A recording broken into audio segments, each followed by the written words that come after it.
Gracias a todos y a todas por venir a esta octava sesión, después del parón de Semana Santa y de la huelga estudiantil. Y nada, hoy contamos con la ponencia de Óscar Carpintero, de Economía Ecológica. Ha venido desde Valladolid para poder estar con nosotros hoy aquí. Y nada, comentar un poquillo que Óscar Carpintero es licenciado en Ciencias Económicas y Empresariales. También tiene un posgraduado en Economía de los Recursos Naturales y del Medio Ambiente por la Universidad de Alcalá y doctor en Economía. Ahora mismo desarrolla la docencia como profesor de Economía Aplicada en la Universidad de Valladolid. También ha trabajado como investigador en diferentes programas en la Fundación Argentina, en la Universidad de Duke en Estados Unidos y en la Universidad de Montreal en Canadá. Luego colabora con revistas académicas y científicas y también en diferentes capítulos de diferentes libros. Y luego, por último, ha escrito en más de 30 trabajos sobre diferentes temáticas como la ecología, la sostenibilidad ambiental de la economía española y también sobre comercio y medio ambiente. Y nada, y luego por último comentaros una cosilla técnica.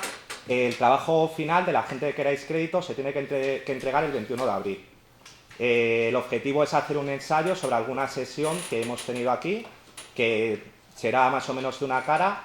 De todas formas, creo que en la página web, en el blog, aparecen todas las indicaciones para poder desarrollar el trabajo. Si tenéis alguna duda, también nos podéis preguntar. Y nada, sin más dilación, vamos a dar comienzo a la ponencia y cuando quieras empezar. Muy bien, pues y muchas gracias. Muchas gracias por la invitación a los organizadores y por la presentación. Y como veis, en principio yo voy a presentaros un poco el enfoque de la economía ecológica, en qué consiste la economía ecológica y cómo lo podemos también conectar con la situación actual, o si nos puede ayudar a interpretar lo que está ocurriendo y a orientar un poco el futuro a corto y medio plazo, ¿no? He estructurado la presentación de esta manera. En primer lugar, os voy a comentar algunos de los rasgos, el origen, algunos de los rasgos del enfoque de la economía ecológica, cómo surgió y qué es lo que propone. Y luego, una vez presentado el enfoque, voy a intentar jugar con él, voy a intentar ver qué da de sí desde el punto de vista de la interpretación de lo que está ocurriendo y, como os decía antes, de la orientación hacia dónde debemos de ir o cómo debemos de ir o cómo debemos de plantear el futuro económico-ecológico o económico-social de los próximos tiempos, ¿no? Y una vez hecho eso, al final me parecía que era de interés en un ciclo de estas características que se titula Repensar la economía y que básicamente se ha estructurado en torno a la presentación de diferentes enfoques económicos diferentes al enfoque económico convencional, enfoques que podríamos denominar heterodoxos. Entonces me gustaría reflexionar un poco con vosotros y con vosotras sobre el papel que puede jugar la economía ecológica dentro de esa gran familia de la economía heterodoxa y cómo podemos utilizar la economía, o cómo podemos utilizar y cómo podemos reforzar los planteamientos económicos heterodoxos tanto en la universidad como en el conjunto de la sociedad. Y por último, pues plantear algunas conclusiones. Bueno, esto va a ser un poco el esquema de la intervención. Voy a empezar entonces por el origen y los rasgos de la economía ecológica. Y tal vez lo mejor sea plantear esta diapositiva, ¿no? Porque en esta diapositiva se sintetiza o se compara claramente cuál es la perspectiva que adopta la economía ecológica frente a la perspectiva que adopta la economía convencional de lo que debe ser la representación de lo económico, ¿no?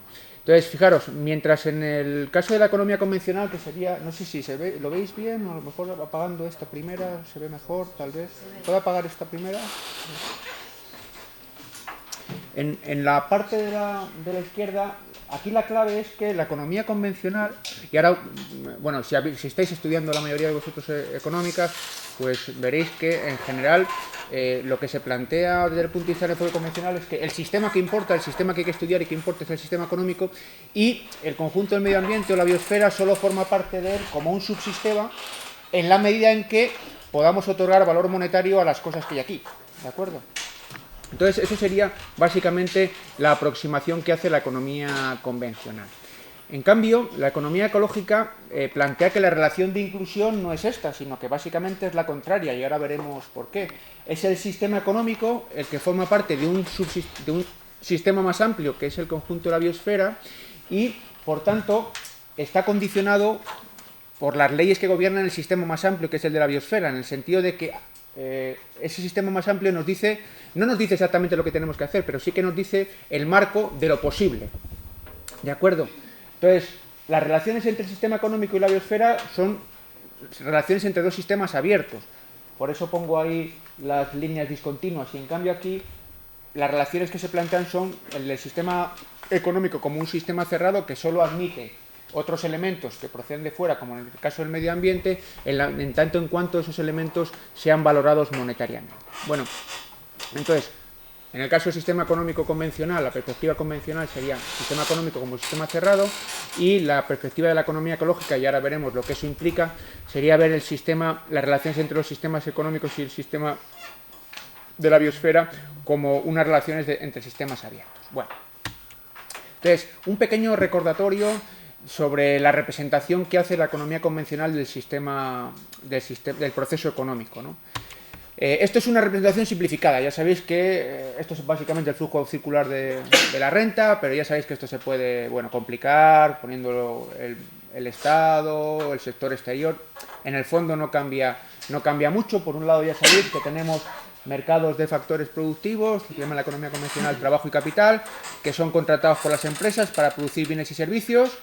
Como consecuencia de esa producción de bienes y servicios, eso se vende en los mercados, que es comprado por parte de los hogares, y la compra de esos productos se realiza porque esos hogares obtienen una renta por parte de las empresas que pagan los sueldos, ¿no? Y esto es como un carrusel que gira y gira y, en general, sin fin, ¿no? Esto es una representación simplificada del proceso económico, pero que implica muchas cosas y deja fuera también muchas otras, ¿no? Por ejemplo, mirad, en esa representación ya sabéis que todo lo que se produce se consume, y todo lo que se consume se compra con un ingreso que se agota en la compra de esos productos, ¿no? Entonces esa es la igualdad fundamental. El equilibrio económico contable fundamental es el de producción igual a consumo igual a ingreso. De hecho, en cuentas nacionales ya sabéis que las tres formas de medir el Producto Interior Bruto es por el lado del gasto, por el lado de la demanda y por la oferta, ¿no? Entonces, bueno, de las rentas, perdón, y por la oferta. Pues esto es lo mismo. Claro, primera implicación de eso. Dejamos fuera todos los recursos naturales que no tengan un valor, y hay muchos, y todos los residuos que por definición no tienen valoración monetaria. De hecho, el propio enfoque convencional a todo esto lo llama externalidades. Pero claro, no deja de ser chocante que en aquel medio en el que tú realizas toda la actividad lo llames externalidad. Entonces eso ya de por sí no deja de ser chocante, ¿no? Pero en cualquier caso, la realidad es que eso se deja fuera del análisis, siendo, como veremos, muy, muy importante para explicar la producción de bienes y servicios y el consumo de esos mismos bienes y esos mismos servicios. Entonces, si dejamos fuera lo anterior, claro, estamos escondiendo los costes ambientales en los que incurrimos para producir bienes y servicios y consumir esos bienes y servicios, y también los requerimientos de recursos naturales que nos hacen falta para fabricar esas mercancías. En principio, el grueso, una parte muy importante de los recursos naturales que se utilizan en los procesos productivos no entran en línea de cuenta, ¿de acuerdo? Entonces no aparecen ahí. Claro, si lo físico en general está infrarrepresentado, pues daros cuenta que no hay nada que nos impida pensar que el crecimiento económico indefinido puede ser una meta factible. ¿Por qué? Pues porque a priori no tenemos una restricción física que nos diga que eso no es viable. ¿Y por qué no tenemos una restricción física que nos diga que eso no es viable? Pues porque no lo hemos introducido en la representación del proceso económico.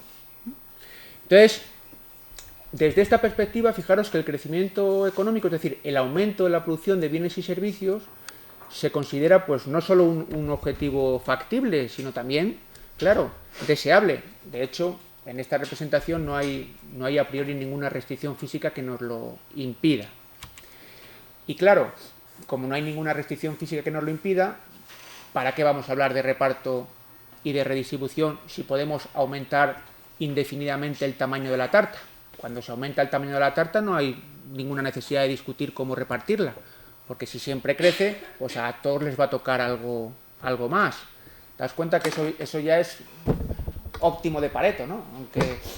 Aunque todo se lo lleve uno, las ganancias, pues ya nadie empeora y alguien mejora, ¿no?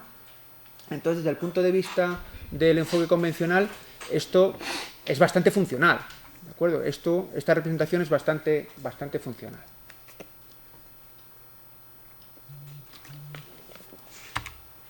Bien, ¿por qué surge o cómo surge la economía ecológica? A partir de esta, fijaros, esta es digamos un resumen, una síntesis de la representación convencional del proceso económico, ¿no?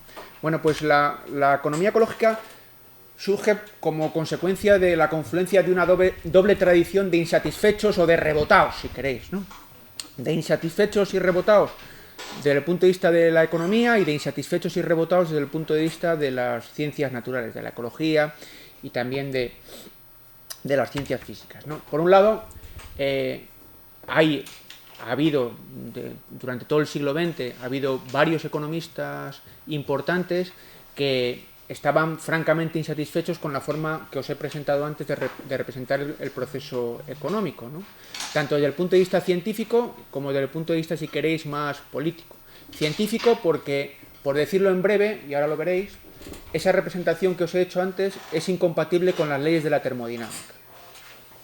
Así de claro. Entonces, lo primero que choca a cualquier científico, bueno, a un científico natural está claro y ahora lo veréis, pero a un científico social que tenga cierta inquietud y cierta curiosidad por saber cómo funciona el mundo físico, esta representación no puede por menos que rechinarle, porque luego veréis que es incompatible con la primera y con la segunda ley de la termodinámica.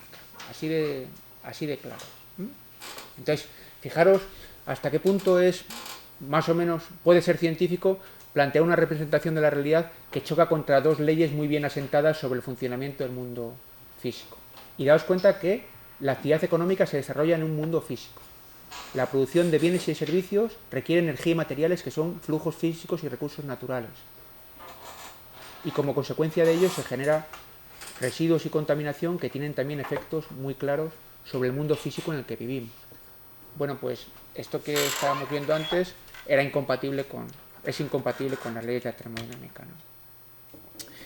Y claro, por otro lado, algunos científicos naturales estaban insatisfechos con, por ejemplo, lo que planteaban sus propias disciplinas. La ecología, ante muchísimos años y décadas, hasta muy recientemente, era una disciplina que se negaba a estudiar la especie humana, siendo la especie humana la que más impacto tenía sobre el propio territorio del planeta. Entonces, muchos ecólogos y científicos naturales les parecía que esto era una cosa realmente sorprendente, que los propios ecólogos prescindieran del estudio de la especie que más importancia tenía sobre el desarrollo y que más influencia tenía sobre el funcionamiento del planeta, simplemente porque se centraba toda la atención en el resto de millones de especies que no eran la especie humana. Entonces, fruto de esa confluencia de insatisfechos por parte de la economía y de insatisfechos por parte de la ecología, es decir, de integrar lo físico en la economía y de integrar lo económico en las ciencias naturales, surge la economía ecológica. Entonces, fijaros que la economía ecológica es una corriente que, por definición, es transdisciplinar desde su más tierna infancia o desde su nacimiento.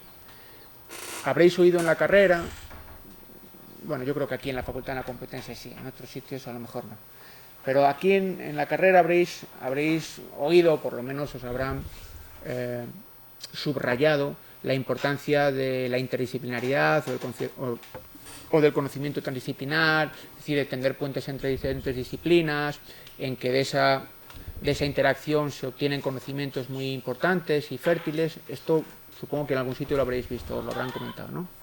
Bueno, pues la economía ecológica es un enfoque que desde su nacimiento es eso, es transdisciplinar, es interdisciplinar ya desde sus comienzos, ¿no?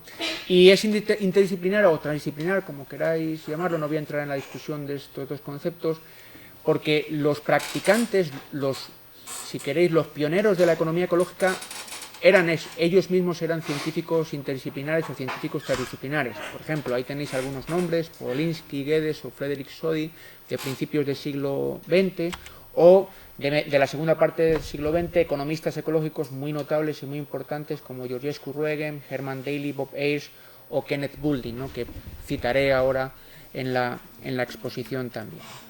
Bueno, pues la economía ecológica, con este origen, plantea entonces que el sistema económico, que la economía es un sistema abierto. Entonces la representación que hace la economía ecológica es muy diferente de la anterior que hemos visto. Mirad, para la economía ecológica el proceso de producción, el proceso económico de producción y consumo, básicamente es un proceso lineal. Es decir, la economía capta recursos del medio ambiente, los transforma en bienes y servicios. Como consecuencia de ello, de esa transformación se generan residuos y los bienes, cuando pierden su vida útil, se transforman a su vez en residuos. Estos residuos solo se convierten en recursos, de nuevo en el proceso, es decir, se convertirían en un flujo circular en tanto en cuanto ese sistema económico propiciara el reciclaje y la reutilización. ¿Cuál es el problema que tiene el capitalismo, el sistema económico actual hegemónico en el mundo? Pues que es una máquina de dilapidar energía y materiales y disipar energía y materiales impresionante. Nuestras tasas de reciclado y recuperación de esos residuos luego en forma de recursos son muy pequeñas. De hecho, fijaros, el ejemplo más claro de que eso es así es que las principales minas, bueno, por decirlo en ser estrictos, las principales menas, es decir, donde están los yacimientos de metal del mundo, ¿sabéis dónde están? ¿Sabéis así dónde están? Los principales yacimientos de metales en el mundo, ¿sabéis dónde están? En África. ¿Sí? Sudamérica. A ver, os doy otra oportunidad, así que os veo. Oriente Próximo. Bueno, están próximos, pero no en Oriente. Los vertederos. Si vosotros hacéis una cata en un vertedero, aquí en Valdemingómez, por ejemplo, os encontraréis más porcentaje de cobre, oro, metales preciosos que en cualquiera de las menas de los grandes yacimientos. Lo que pasa es que están incrustados con otros metales, plásticos, materiales, y eso hay que quitar. Pero eso nos da idea del volumen de despilfarro y de la falta de recuperación y de reciclaje que tiene nuestro modelo de producción y consumo. Los vertederos, ahí lo tenéis. Bueno, entonces voy a apuntar 3 o 4 cosas de por qué la economía ecológica se diferencia del enfoque convencional y por qué esto de mirar la economía como un sistema abierto es muy importante para entender lo que pasa, para entender lo que sucede y ver las interrelaciones. Cuando decimos que la economía ecológica plantea la economía como un sistema abierto, eso afecta tanto a la definición de economía, ¿no? De hecho, para la economía ecológica el objetivo es el estudio de las relaciones entre los ecosistemas y el subsistema económico en su acepción más amplia, ¿no? Por aquello que veíamos en la primera diapositiva, ¿no? Pero ver la economía como un sistema abierto también afecta a la representación del proceso económico. ¿Por qué? Pues mirad, en primer lugar, porque supone ir más allá del valor monetario. En general, el enfoque convencional y muchos enfoques heterodoxos se quedan básicamente en la esfera del valor monetario.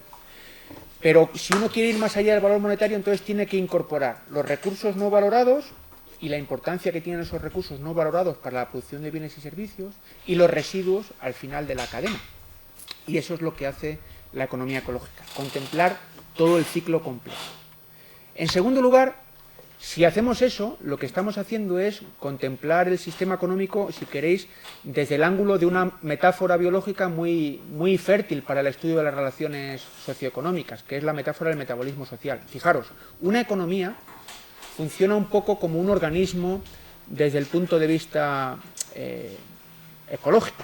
Nosotros, como seres vivos, lo que hacemos es captar alimento del entorno, lo digerimos para mantenernos vivos o crecer, ¿no?, si estamos en fase de crecimiento, y luego excretamos residuos que van a parar ¿a dónde? También al entorno, ¿no? Pues ¿qué hace una economía? Una economía hace básicamente lo mismo. Capta energía y materiales, lo digiere para producir bienes y servicios. Como consecuencia de esa digestión, genera residuos que van a parar al medio ambiente, y los bienes, cuando pierden su vida útil, se convierten también en residuos que van a parar al medio ambiente. Entonces, si aplicamos esa analogía al estudio del funcionamiento económico, seremos capaces de, primero, ser conscientes, segundo, cuantificar, y tercero, interpretar los impactos y los requerimientos físicos que una economía necesita para producir los bienes y servicios que satisfacen las necesidades, y ver en la parte de los requerimientos qué es lo que nos hace falta, y en la parte de los impactos qué es lo que producimos y con qué implicaciones, no solo para nuestra propia supervivencia, sino para la supervivencia de generaciones futuras. Si no lo hacemos así, estamos eliminando una parte muy considerable de la película, o por lo menos nos estamos perdiendo una parte muy considerable de la película. Pero la economía ecológica lo que plantea es que dentro del sistema económico, si queréis, hay subsistemas económicos, por ejemplo, los sistemas agrarios, los sistemas industriales o los sistemas urbanos, que no son sistemas aislados, como nos lo quiere plantear muchas veces la economía convencional, sino que son sistemas interconectados entre ellos y, a su vez, interconectados con el medio natural. ¿Por qué? Pues porque la agricultura, los sistemas agrarios, los sistemas industriales y las ciudades intercambiamos constantemente energía y materiales y residuos con el entorno, y de hecho, si lo pensáis en serio, la sostenibilidad del sistema económico, o del sistema agrario, o del sistema industrial, o de los sistemas urbanos de las ciudades, depende de la forma en que hagamos esos intercambios. Si esos intercambios los hacemos de una manera muy impactante, nuestra sostenibilidad será muy débil, y si lo hacemos de otra forma, respetando los ciclos y con algunas consideraciones que luego voy a hacer, pues nuestra sostenibilidad será mayor, es decir, nuestra capacidad para reproducirnos en el tiempo, o para que ese sistema se reproduzca en el tiempo, será también mayor, ¿no? Y, por último, para la economía ecológica es muy importante lo que creo que habéis tenido una charla de economía institucional, lo que los institucionalistas llaman el marco institucional, o lo que son las reglas del juego, es decir, lo que define un juego, y el poder que tienen los agentes económicos para fijar las reglas. Esto es importantísimo. Mirad, la economía ecológica tiene muy claro que si nosotros tenemos reglas de funcionamiento económico que fomentan el despilfarro, que fomentan la injusticia, fomentan la desigualdad en el acceso a los recursos, el resultado va a ser insostenibilidad, impacto, etc. Si las reglas son reglas que penalizan ese tipo de comportamientos, el resultado va a ser otro, no solo en términos ambientales, también va a ser otro en términos sociales. Entonces, las reglas, y quién fija las reglas, y qué poder de decisión tenemos para fijar las reglas, son muy importantes de cara al resultado que vamos a obtener. Por eso esto supongo que os lo diría, fue Estrella la que os contó, esto supongo que os lo diría Estrella, pero claro, el definir qué es un coste es importantísimo. Porque cuando se define el coste, a partir de esa definición de qué consideramos un coste en una sociedad, de ahí se deriva si la rentabilidad es mayor o es menor de las actividades. Punto. Con lo cual la rentabilidad no es un parámetro así que caiga del cielo, sino que si nosotros decimos que esto es un coste y el que produce esto tiene que asumir ese coste, la rentabilidad de esa actividad cambia completamente. Y si no lo decimos, si no decimos que eso es un coste, la rentabilidad será muy superior. Pero el definir que es un coste supone incorporar los valores del conjunto de la sociedad, o el conjunto de los valores del conjunto de la comunidad. Y esto es fundamental, luego lo veréis, os pondré un par de ejemplos, ¿no? Entonces, la economía ecológica sí que es muy consciente de la importancia que tiene el poder y la regla del juego a la hora de determinar el tipo de sistema económico que tenemos, ¿no? Bien, y luego metodológicamente, la economía ecológica es un enfoque, como os decía antes, transdisciplinar desde su origen, ¿no? De hecho, lo que intenta es ver hasta qué punto podemos hacer compatible el funcionamiento, la producción de bienes y servicios y la satisfacción de las necesidades del conjunto de la sociedad con las restricciones que nos impone el medio natural en el que estamos desarrollando esas actividades, ¿no? Y claro, para ello no tenemos más remedio que tender puentes con las disciplinas que se ocupan de estudiar ese medio, de estudiar esa biosfera en la que opera la economía. Es decir, tendremos que saber lo que nos dicen las ciencias naturales sobre las leyes que gobiernan el uso de los recursos naturales, de la energía, de los materiales, porque si no es que estamos en los mundos de Yuppie. Estamos planteando cosas que a lo mejor se sabe ya desde hace mucho tiempo que físicamente eso no es posible, ¿no? Y la economía ecológica, a diferencia del enfoque convencional y algunos de las corrientes heterodoxas, admite y utiliza diversas unidades de medidas, no solo las unidades monetarias. En economía ecológica, sus propias unidades, de que la dimensión social se mide en sus propias unidades y que la dimensión económica también. Pero lo que intentamos evitar en economía ecológica es reducirlo todo a términos monetarios, es decir, pensar que todo eso se puede medir en una única unidad de medida. De pequeño nos decían aquello de que no hay que sumar peras con manzanas, ¿no? Y los economistas en general no hacemos más que sumar peras con manzanas. De hecho, el Producto Interior Bruto es una suma brutal de peras y manzanas, con coches y más cosas, ¿no? Pero eso lo hacemos sistemáticamente.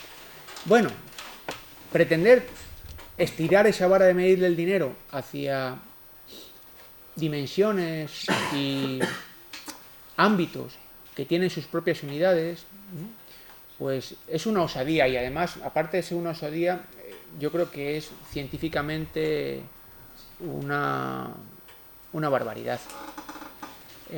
¿Os imagináis que los físicos intentaran buscar una unidad de medida común para el peso, la longitud y el volumen? A que ni se lo plantean, ¿no? Pues nosotros estamos obsesionados con intentar medir el valor de la vida humana, o el valor de las funciones que cumplen los ecosistemas que no tienen un precio de mercado, con el precio de los tomates, ¿no? O el precio de los coches, ¿no? Entonces, eso podemos luego entrar en ello en el debate. Creo que no es correcto, que es un fraude intelectual y que supone no aceptar que las cosas se miden en sus propias unidades y que no existe la unidad maravillosa que nos permita medir todo en una única vara, ¿no? Entonces, la economía ecológica evita un poco esa unidimensionalidad del enfoque convencional. Los análisis coste-beneficio lo que hacen es eso. Vale, si habéis visto o veréis análisis coste-beneficio en la carrera, un análisis coste-beneficio lo que hace es sumar todo y reducirlo a una única unidad monetaria. Bueno, un pequeño apunte, porque esto es básico para la economía ecológica, si no, no tendríamos sentido hablar de economía ecológica y no explicaros, se tendría que explicar en primero de carrera, pero no se explica, obviamente.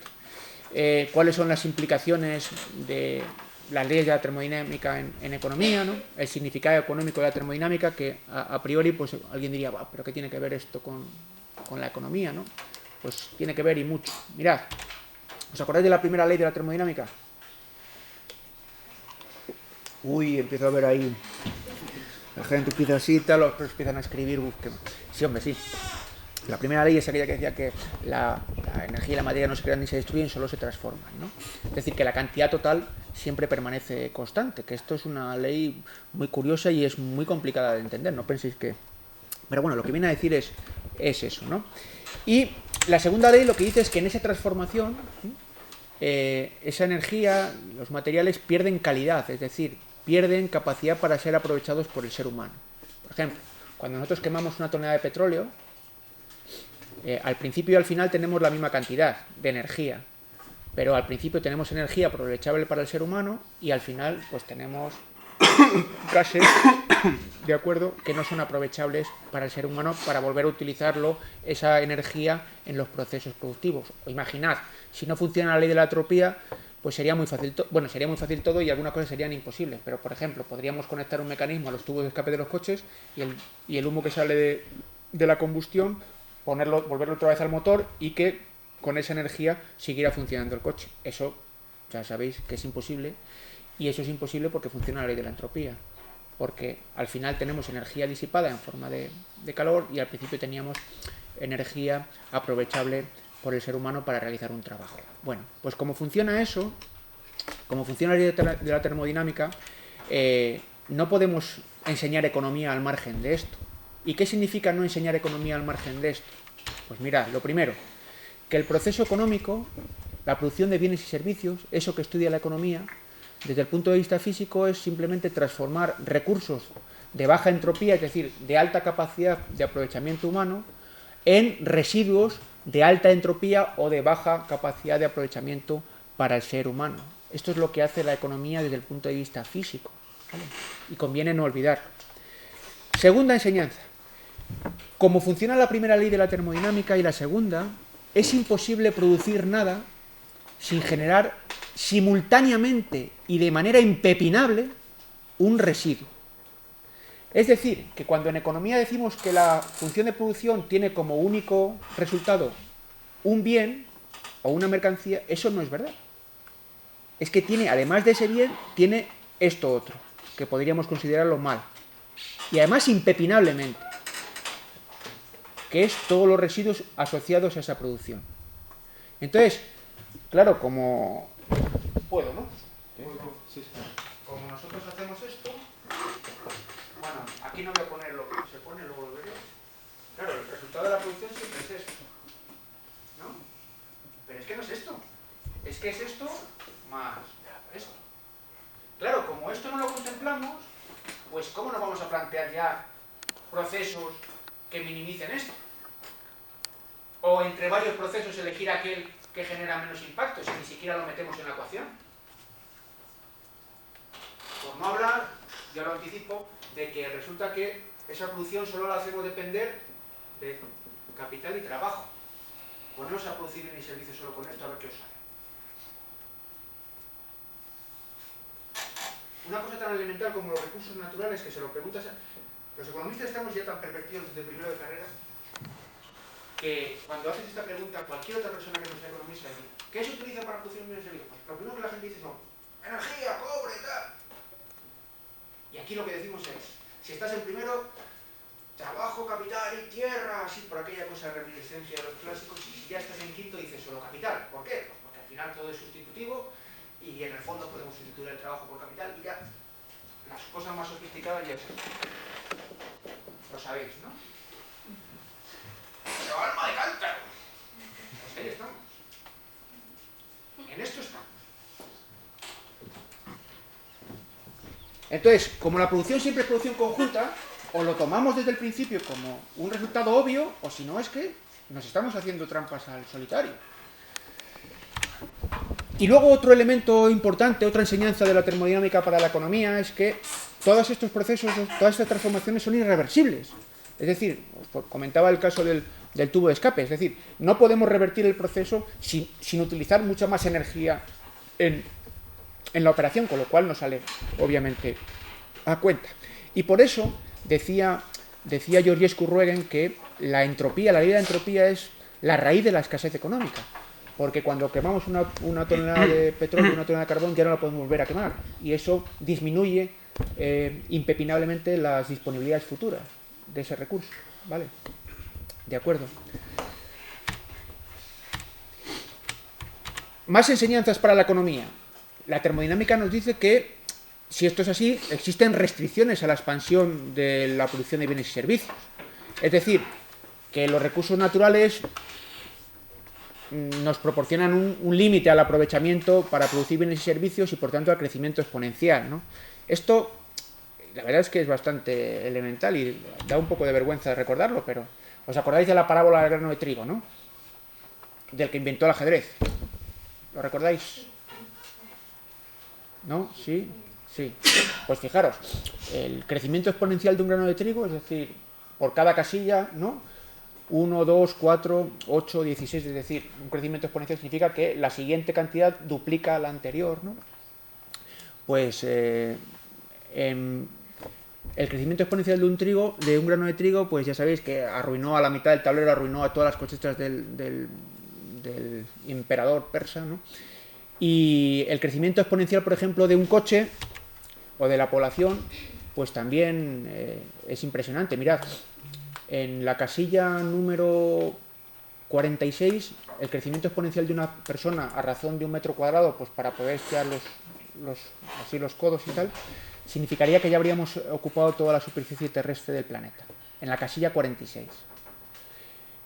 Pero imaginad el crecimiento exponencial de un coche.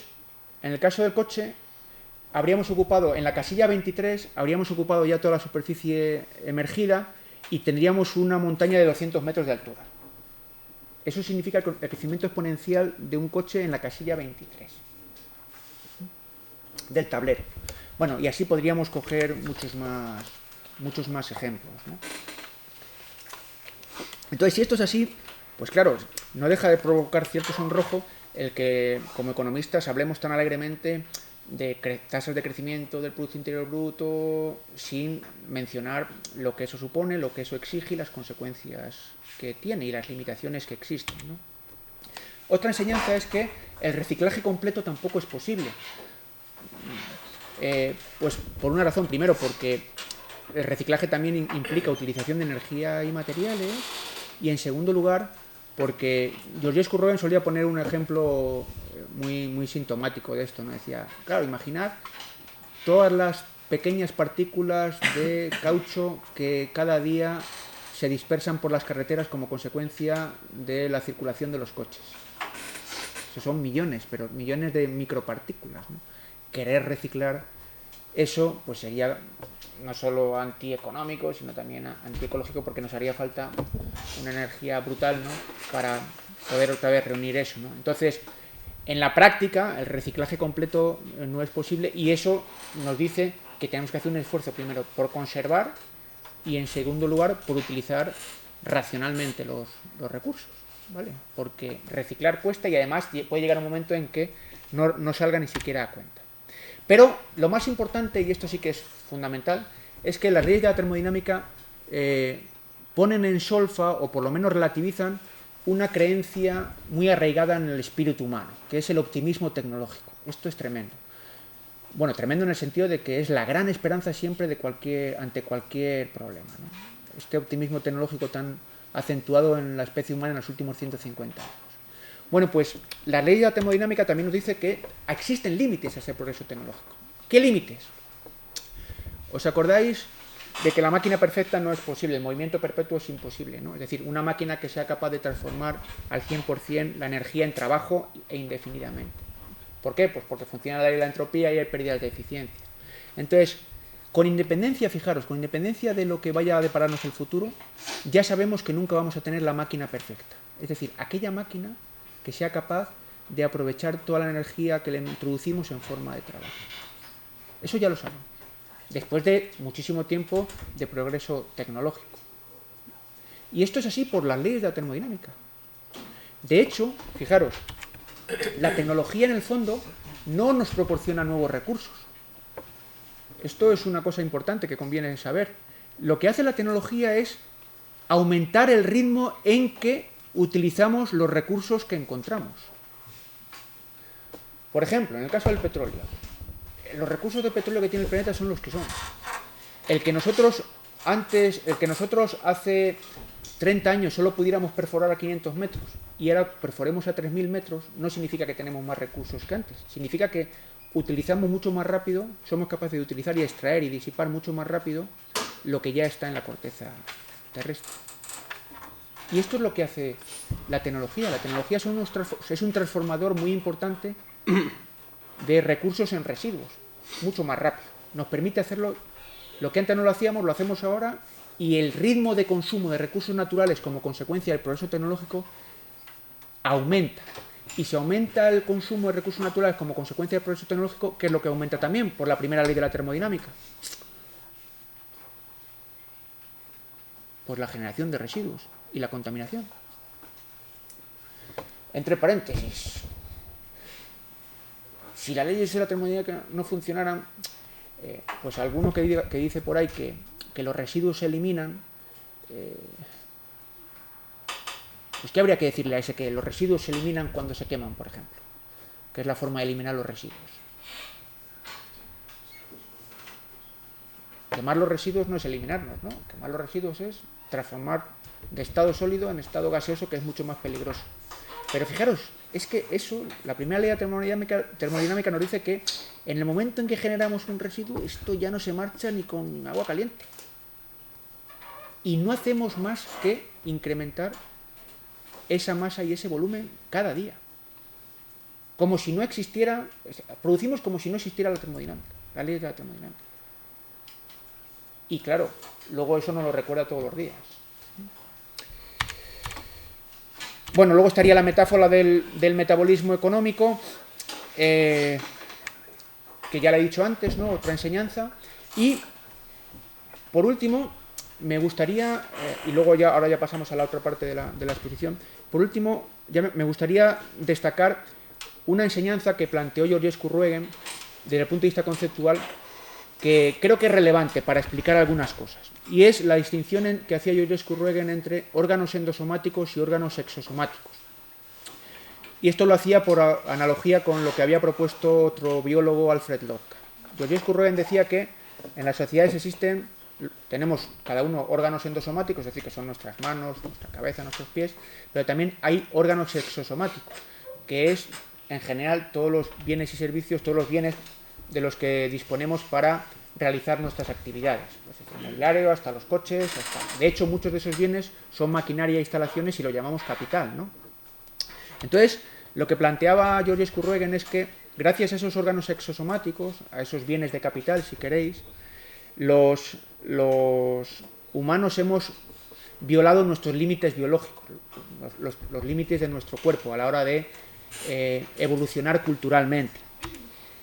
Y el problema está en que en cada sociedad y entre sociedades existe un conflicto muy importante entre quién produce esos órganos exosomáticos y quién disfruta de esos órganos exosomáticos.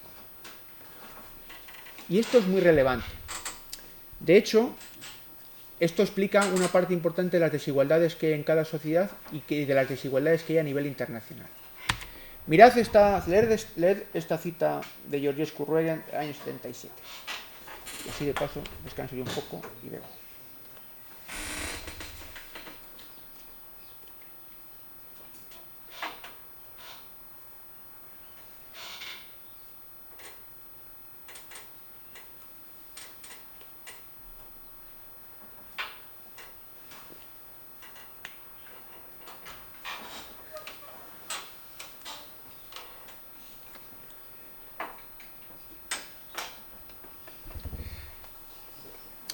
En fin, endosomáticamente nacemos iguales, pero ya veis que exosomáticamente el asunto cambia sustancialmente y es un elemento de desigualdad fuerte, porque la producción de esos órganos exosomáticos implica una producción muy jerarquizada, manufacturera, sistema industrial, y en ese sistema industrial hay unos que están colocados en un sitio y otros que están colocados en otro, ¿no? De hecho, Georgescu Ruegen decía que en los países son como especies exosomáticas diferentes. Es decir, que hay una diferencia entre, no tiene nada que ver desde el punto de vista exosomático, Estados Unidos con Kenia, o España con, si queréis, con Uganda, o Marruecos con Canadá, ¿no? Sí. ¿Dónde está extraído el texto anterior? Sí, ahora os lo digo, sí. Entonces, para ver hasta qué punto eso es así, los países son especies exosomáticas diferentes, el propio Georgescu Ruegen decía: el Homo indicus constituye una especie exosomática distinta a la del Homo americanus. El primero cocina con un artilugio primitivo, quemando estiércol seco. El otro con un horno microondas, con encendido automático, autoajuste y autolimpieza, el cual recientemente ha revolucionado la forma de cocinar americana. La cuestión es que no puede existir relación exosomática entre los dos. Si el burro, que constituye un vehículo usado por el Homo indicus, cae en una zanja y se rompe una pata, ningún neumático radial de acero podría reparar el pinchazo. Claro, si analizáis la historia de las relaciones internacionales y las políticas de desarrollo en las 5 últimas décadas, veréis que esto tiene mucho que ver. ¿Cuál ha sido uno de los rasgos de las políticas de desarrollo en las últimas décadas? Pues trasplantar una matriz tecnológica y cultural de los países ricos básicamente a los países pobres, con estructura social, socioeconómica y cultural completamente diferente. Es decir, venderles neumáticos radiales cuando ellos necesitaban otra cosa.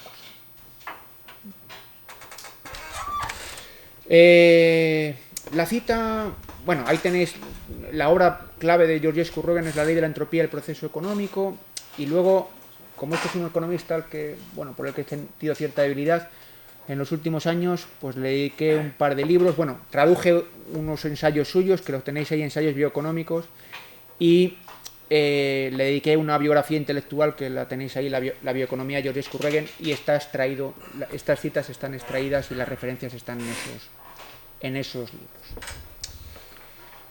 Como tenéis os voy a dejar el PowerPoint, pues lo podéis ver.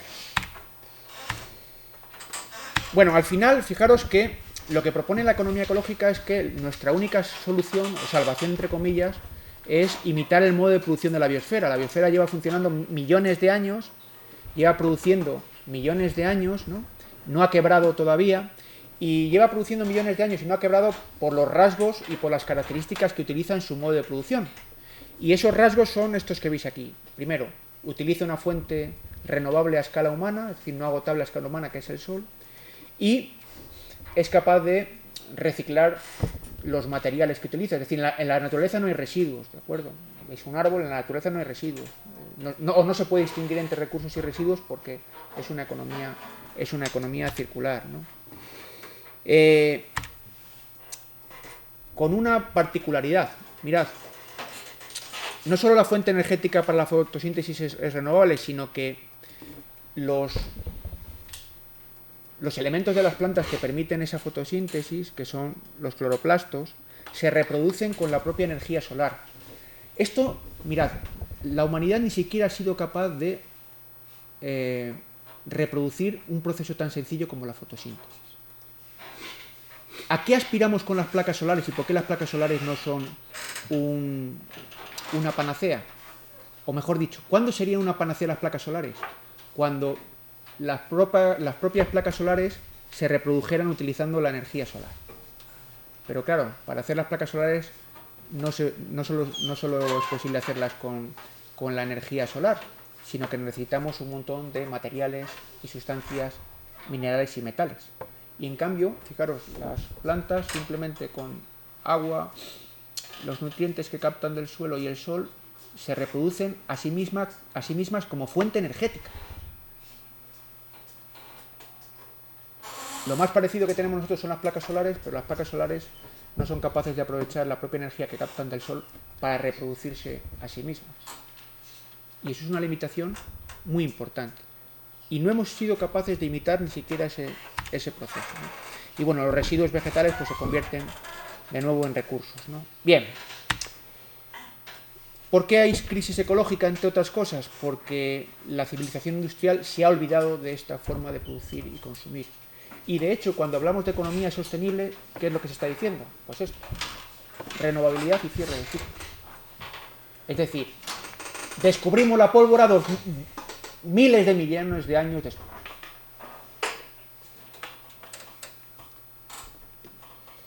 Bueno, resumimos esta primera parte entonces y ya empiezo con la segunda, con la otra parte de la exposición, la última.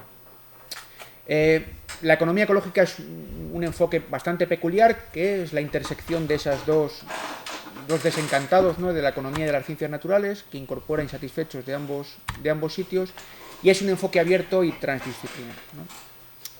Bueno, vamos con el segundo apartado. A partir de aquí, una vez que hemos presentado el enfoque, ¿cómo podemos pensar y caracterizar la crisis actual utilizando la economía ecológica, ¿no? Utilizando lo que sabemos de la economía ecológica? ¿Para qué nos puede servir? Bueno, ya sabéis, y se habrá dicho, bueno, en estos últimos años, que la crisis actual es una crisis múltiple, ¿no?, económica, ecológica, social, que en esa crisis, no voy a entrar en esto, pero en el diagnóstico ya creo que es suficientemente conocido, pues hay elementos comunes a otras crisis y otros elementos, si queréis, más novedosos, y que desde el punto de vista ambiental siempre se plantea este dilema, ¿no?, el dilema social y ambiental del funcionamiento del capitalismo. Es decir, si crece, y si el capitalismo crece, si la economía crece, pues desastre ecológico asegurado. Si no crece, pues desastre social, ¿no? Y entonces en ese dilema, claro, habría que introducir algún matiz. Si crece la economía no significa que no haya desastre social. Hay economías en crecimiento donde el deterioro social es muy evidente por una muy mala distribución de la renta y de los bienes y recursos generados en ese crecimiento, ¿de acuerdo? Y, por tanto, no porque estemos creciendo desaparece una parte del dilema. Luego veremos cómo habría que responder a este dilema. Bueno, pues si queremos analizar un poco lo que ocurre desde el punto de vista de la economía ecológica, convendría rescatar entre los tres niveles de la economía, ¿no? Joan Martínez decía que existía un nivel económico del ámbito financiero, ¿no?, que todos conocemos, un nivel real, de la economía real, que sería la producción de bienes y servicios, ¿no?, y luego estaría lo que él llamaba la economía real, ¿no?, que sería básicamente los flujos de energía, materiales que permiten producir esos bienes y servicios y los residuos que se generan como consecuencia de la producción de esos bienes y servicios y el consumo de esos bienes y servicios. La economía ecológica lo que hace es situarse en este nivel más bajo, ¿no? Y situándose en ese nivel puede conectar con los otros dos niveles, y de hecho las reflexiones de aquí y de aquí no son ajenas para nada a la economía ecológica, ¿de acuerdo? En cambio, muchas reflexiones de aquí y aquí no tienen para nada en cuenta eso. Y esa es una diferencia importante. Entre otras cosas, plantear estos tres niveles permite recordar que lo que ocurre aquí importa, y mucho, para lo que podamos hacer aquí. ¿Y por qué lo que ocurre aquí importa y mucho? Porque aquí tenemos restricciones energéticas y materiales, y la idea de límite es muy importante para gestionar el sistema socioeconómico de la manera más justa y más sostenible posible. Y por eso el enfoque de la economía ecológica permite contemplar los tres ámbitos simultáneamente. Esa idea de límite tiene dos manifestaciones: por la parte de los recursos y por la parte de los residuos. Mirad, por la parte de los recursos, aunque ya a finales del siglo XX ya fue puesto de manifiesto que habíamos llegado al pico del petróleo. ¿Sabéis todo lo que es el pico del petróleo? Sí, ¿no? Es decir, que ya hemos superado la mitad, ya hemos extraído la mitad de todos los recursos de petróleo convencional disponibles, y por tanto estamos en la fase descendente. A partir de ahora, todo lo que extraigamos será de peor calidad que lo primero, costará más extraerlo y, por tanto, bueno, nunca vamos a llegar a la última gota de petróleo, porque eso ya será completamente antieconómico. Pero en cualquier caso, fijaros que lo que, desde el punto de vista de la principal fuente energética para el funcionamiento del capitalismo, estamos en un escenario de declive o de descenso en el uso de petróleo y de algunos de los materiales estratégicos, pero bueno, ahí no voy a entrar. Y por parte de los residuos, pues tenemos un problema que también hemos superado los límites. El cambio climático es haber superado el límite. ¿Qué límite? Pues el límite de absorción de CO2 por parte de la atmósfera sin incrementar la temperatura del planeta. Ya está. Y eso lo hemos generado y lo hemos provocado nosotros con nuestro modelo de producción y de consumo.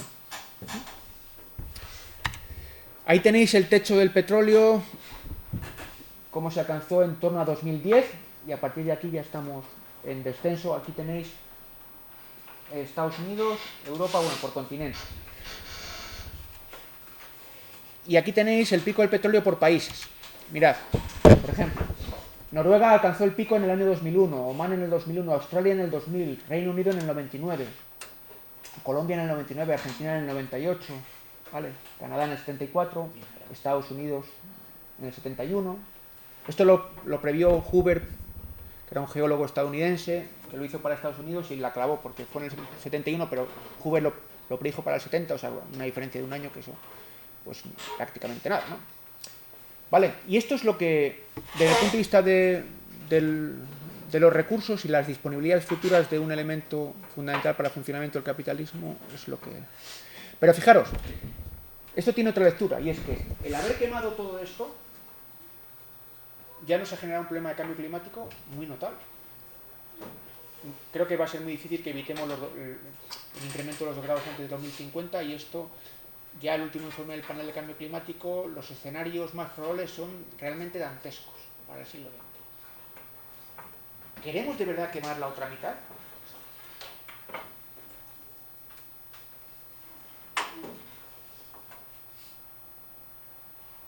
Porque si está quemando la primera, ¿queremos quemar de verdad la otra mitad?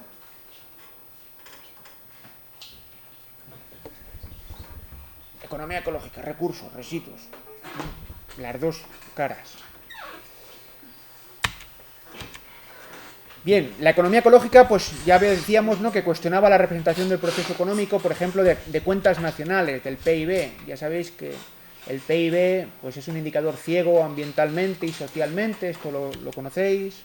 También tiene muchas limitaciones como indicador de bienestar, esto es bastante claro, ¿no? Pero es que incluso es muy débil desde el punto de vista de medir la actividad económica. Yo siempre lo digo a mis alumnos, como vosotros, ¿no? Es que si lo estamos midiendo todo en términos brutos y lo aceptamos como tal, cuando ya contablemente decimos que lo razonable sería medirlo en términos netos, es decir, como medida, pues hombre, tiene sus ventajas, pero tiene muchísimas limitaciones como medida. Si tiene limitaciones como medida, hay que ser muy, muy osado para proponerlo como objetivo de política económica. Y esto es lo que hacemos sistemáticamente. Promover como objetivo de política económica el crecimiento de una magnitud que tiene serias limitaciones, ¿no? En definitiva, la economía ecológica en esta fase ayuda a derribar ese mito, ¿no?, de que hay que volver al crecimiento económico porque es la solución de todos los problemas. Hay que acabar con la crisis con más crecimiento económico porque resolverá los problemas económicos, sociales, ambientales, ¿no? Claro, somos sociedades adictas al crecimiento económico y al consumo, y el problema está en que estamos dejando de lado todos los resultados de la investigación socioeconómica más importante de las últimas 2 décadas. ¿Y qué nos dice esa investigación socioeconómica más importante durante las últimas 2 décadas? Pues que a partir de un determinado nivel no existe ninguna relación entre mayor crecimiento económico y consumo y mejora del bienestar subjetivo de la población. Lo cual quiere decir que si a partir de un determinado nivel mayor crecimiento no está relacionado con mayor bienestar de la población, lo que sí sabemos es que mayor crecimiento está relacionado con mayores costes ecológicos y con mayores costes sociales. O sea que queremos incurrir en los costes sin beneficiarnos de la parte, entre comillas, que sería positiva, ¿no? Y esa investigación socioecológica pues, nos dice precisamente esto, ¿no?, los límites ecológicos de esta estrategia de crecimiento y los límites sociales. Mirad, ahí tenéis una gráfica que es relativamente famosa, donde aparece la renta per cápita y el porcentaje de personas que en estos países se declara un bienestar subjetivo alto. ¿Vale? Aquí tenéis países, claro, con renta entre 1.000 y 5.000 dólares y con porcentajes de población dentro de esos países que van del 40 al 80%.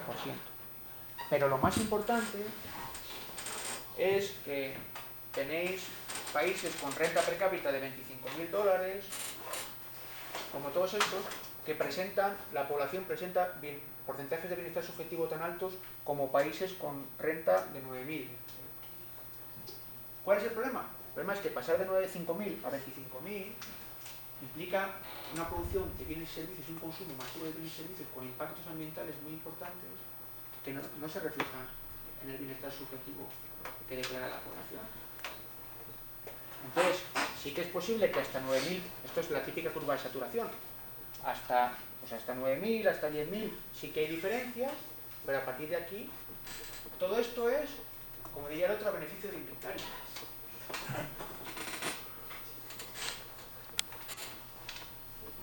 El problema es que incurrimos en un costo muy importante en hacer eso, sin ninguna ganancia en términos de bienestar subjetivo. ¿Y por qué eso es así? Pues porque cuando se pregunta a la gente de qué depende su bienestar subjetivo, pues dicen cosas que están poco relacionadas con variables monetarias o con variables mercantiles. Por ejemplo, casi la mitad del bienestar subjetivo de las personas dice que depende de las relaciones con otros, con sus más próximos, parientes. Y eso, si le queremos poner un precio, se acaba la relación, ya sabéis, ¿no? Yo lo quiero mucho, pero ¿cuánto? 1 millón, se acabó. Ya no somos novios, parejas. Pues esto es así. Luego, comunidad y amigos, salud, etcétera. Pero fijaros que hay una parte muy importante que eso no se satisface inmediatamente.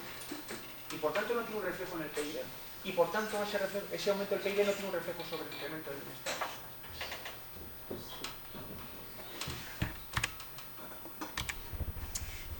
Esto, en el fondo, nos recuerda algunas de las cosas que planteaban dos economistas ecológicos importantes, William Kapp y Kenneth Boulding, ¿no? William Kapp fue el primero que introdujo en el año 50 la noción de costes sociales, y lo que venía a decir es que el capitalismo es un sistema que tiene éxito porque es capaz de repercutir sobre el resto de la sociedad una parte muy importante de los costes de su actividad. Es decir, en el fondo todos los días no solo socializamos pérdidas cuando salvamos a los bancos. El capitalismo todos los días está socializando pérdidas alucinantemente, porque nos está repercutiendo una parte muy importante de los costes de fabricación de bienes y servicios al conjunto de la sociedad. Y no paga nada por ello. Ni en términos monetarios ni en especie. Hacer el siguiente experimento. Si dijéramos que muchas de las cosas que no se consideran coste y que el capitalismo en la producción de bienes y servicios se apropia gratuitamente de ello, es decir, se apropia del aire limpio cuando está generando contaminación a troche y moche, se apropia del agua, se apropia de muchas cosas que no tienen una valoración monetaria y que lo capta a coste cero y lo degrada y que es de todos. ¿Cuál sería la rentabilidad o el precio de la producción de bienes y servicios si eso figurara como un coste en la contabilidad privada de las empresas?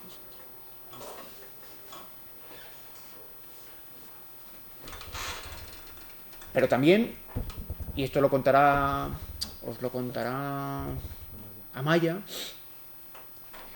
el capitalismo se aprovecha de un coste que repercute sobre las familias diariamente, que es el coste de la reproducción de la fuerza de trabajo, y que lo hacen, como ya sabéis, el grueso de las personas que hacen ese trabajo son las mujeres, en España, en el mundo y en todos los sitios. Y eso gratis. Es decir, que el capitalismo repercute en el conjunto de la sociedad una parte muy importante de los costes de funcionamiento. Y los soportamos todos. Y no lo soporta ella.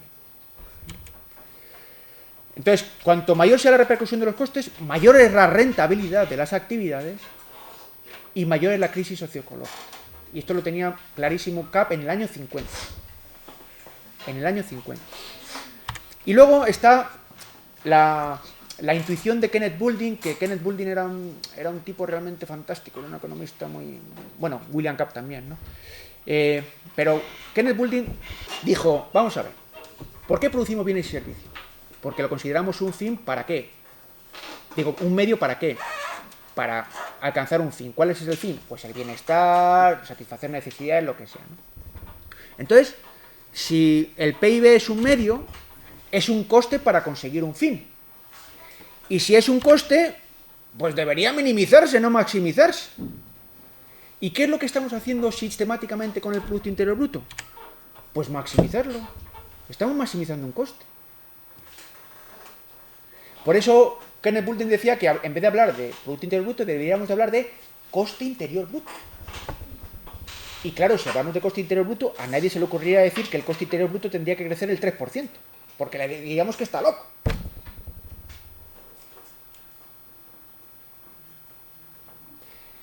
Esto es consecuencia del gran trastorno que tenemos en economía y la gran confusión entre medios y fines. Pero esto es una confusión diaria. Y como confundimos medios y fines, pues maximizamos medios y minimizamos fines, cuando tendría que ser al contrario. Y por eso Kenneth Boulding hablaba de coste interior bruto, con mucha razón, a mi juicio.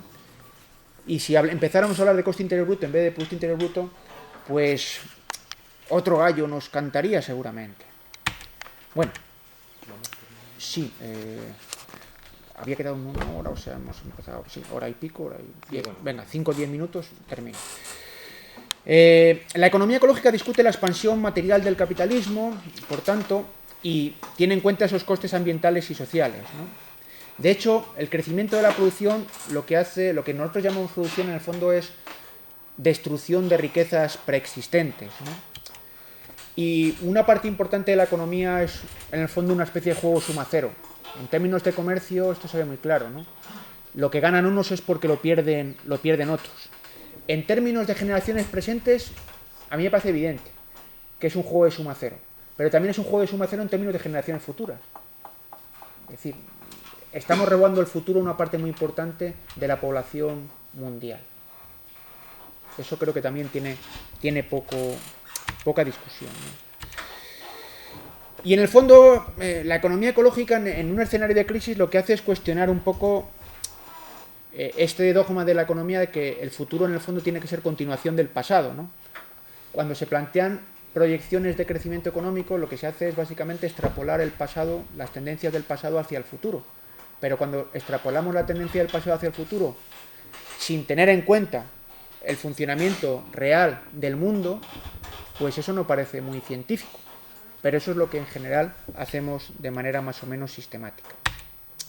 En fin, que no hay simetrías entre los auges y las depresiones, aunque nosotros pintemos una cosa así y en el 2014 tengamos los mismos niveles que en 2003 de no sé qué, la sociedad y la economía de 2014 no tienen nada que ver con la sociedad y la economía de 2013. Perdón, de 2003. Aunque nosotros hagamos el supuesto de que al pintar el gráfico podamos dar esa impresión, ¿no? Bueno, fijaros, esto es lo que se plantea, esto es lo que ha sido el siglo XX, ¿no? Para que veáis. El crecimiento económico en el siglo XX. Ahí tenéis, Estados Unidos, China, India, ¿vale? Esto es el siglo XX y principios del siglo XXI. Esto es lo que ha sido. A partir de aquí, ¿qué es lo que se propone para el futuro? Pues esto. Mirad, Estados Unidos. ¿Cuál es lo que se plantea como perspectivas de crecimiento económico? Estos de la OCDE, muy parecidos a la Unión Europea, etc. El escenario es que en los próximos 40 años, 35 años, las economías van a crecer a esas tasas. En el caso, fijaros, de Estados Unidos y de la gran mayoría, estamos hablando de duplicar la renta per cápita. Duplicar el tamaño de la economía en términos de habitantes. Sabiendo lo que sabemos de lo que ocurre con los recursos, con los residuos, con las disponibilidades, ¿esto es una proyección realista? ¿Esto se apoya en el mejor conocimiento disponible?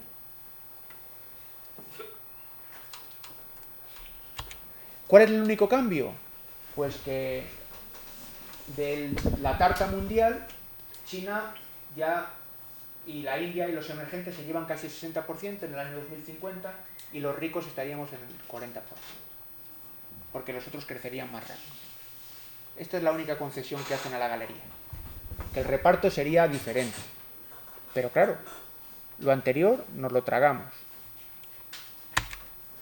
Y claro, fijaros la proyección que se hace de precios, de energía y de materiales.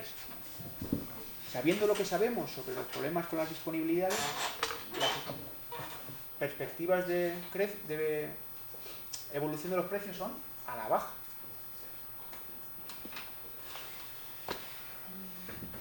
Bueno, pues con esto tenemos que funcionar. Y esto parece que es lo fetén. Bien. Voy a hacer una cosa. Este tercer apartado de cómo pensar la transición me lo voy a saltar. Está aquí porque si no me voy a extender tal vez demasiado, ¿vale? Y voy a ir a la última parte, que es cómo relacionar la economía ecológica con los otros enfoques de economía heterodoxa. ¿De acuerdo? ¿Vale? Lo tenéis aquí, ¿eh? Es que si no, aquí el compañero me va a reñir. A ver.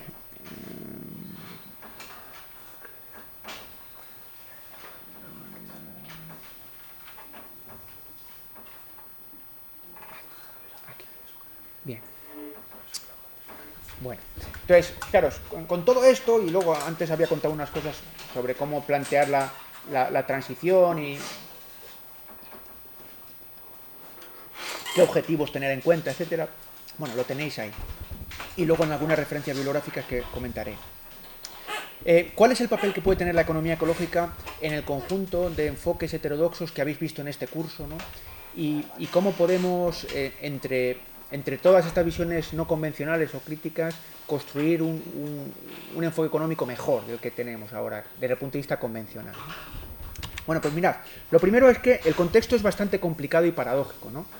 Es complicado porque los enfoques heterodoxos, todos los compañeros que han ido desfilando por aquí, pues los enfoques que han ido explicando en general en el conjunto de la academia son enfoques minoritarios, porque ya sabéis que el enfoque mayoritario pues es el enfoque neoclásico o el enfoque convencional, ¿no?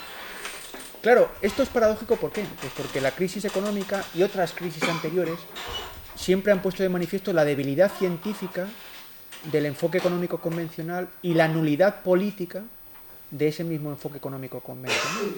Entonces, por eso es paradójico esto. Y fue paradójico en los años 80, fue paradójico en los años 30 y es paradójico en el 2015. Pero bueno, esto es lo que tenemos. Entonces, estos enfoques heterodoxos han sido silenciados y penalizados tanto en la enseñanza como en la investigación, y la crisis en principio era un contexto favorable, ¿no? Pero lo que la paradoja se convierte ya en indignación cuando se ve que como consecuencia de esta debilidad, al final el enfoque económico convencional, si comparamos 2008 con 2015, vemos que ha salido reforzado de esto. Esto es una cosa para nota, ¿no? Después de todo el descrédito científico y político que ha tenido la economía y una parte de los economistas durante estos años, resulta sorprendente que el enfoque neoclásico y el enfoque convencional en 2015 esté como si no hubiera pasado nada. Y así es como está en la mayoría de las facultades de este país y en la mayoría de las facultades del mundo. Reforzado. Bueno, entonces, ¿qué hacer? ¿Qué hacer en este panorama?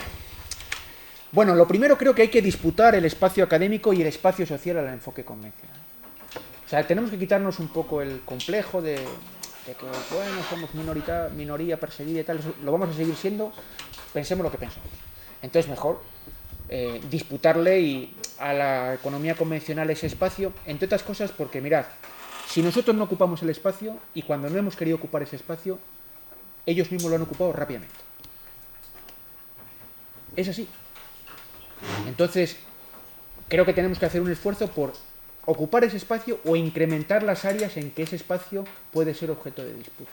Lo digo muy claramente. ¿Cómo? ¿Cómo hacer esto, no? Pues, mira, creo que la economía ecológica comparte rasgos con otras corrientes heterodoxas que son comunes, ¿no? Y además, ahora pondré algunos, hace que la economía ecológica como escuela de pensamiento, como enfoque, tiene una autoconsciencia importante de cuál es su origen y cuáles son las posibilidades que ofrece. Y ese origen y esas posibilidades tienen alguna relación con el resto de corrientes heterodoxas, ¿no?